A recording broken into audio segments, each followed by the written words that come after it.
The wooden pencil. Drawing childhood dreams.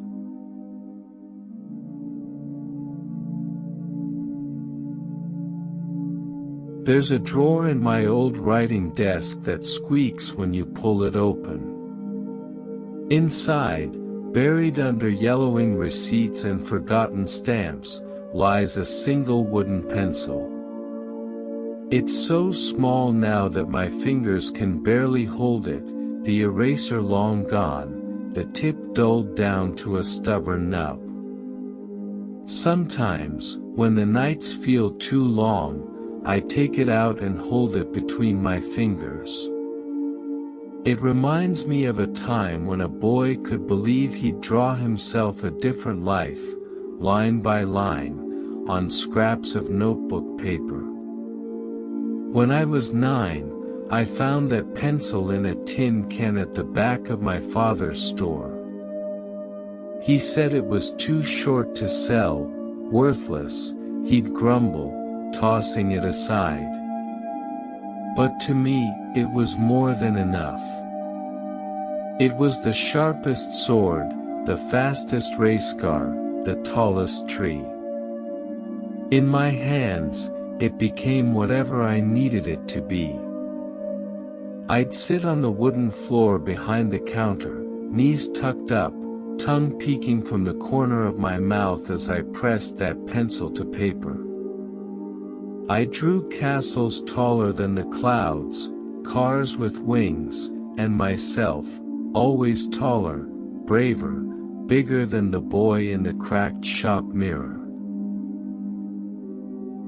Some nights, my mother would find me asleep at that counter, cheek pressed to my sketch of dreams too big for our small town. She'd laugh softly, lift me in her arms, and carry me to bed, careful not to break the pencil still clutched in my hand.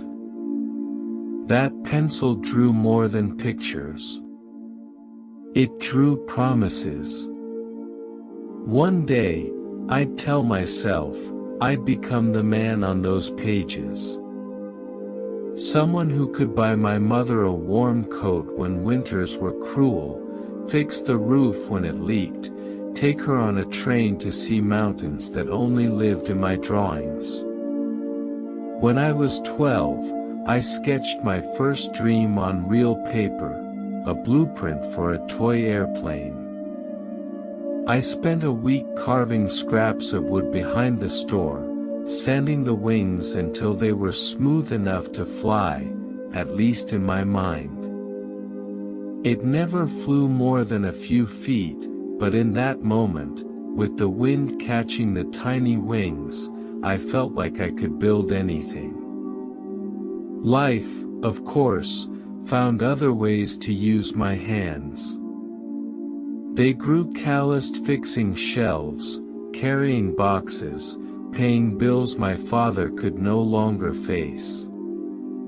The pencil was pushed deeper into the drawer as the world asked for more practical tools. But every now and then, when the shop was quiet, I'd open that squeaky drawer and run my fingers over its worn edges. Sometimes I'd sharpen it, just to see if it still remembered how to draw a boy's impossible dreams. Years passed. I sketched less and less. The pencil grew smaller. My dreams shrank too, traded for real things, a roof that didn't leak, a warm winter coat for my mother, a ticket to the mountains she never got to see.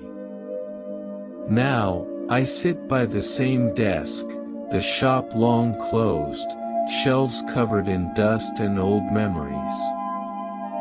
When my grandson visits, he likes to scribble on my old ledgers.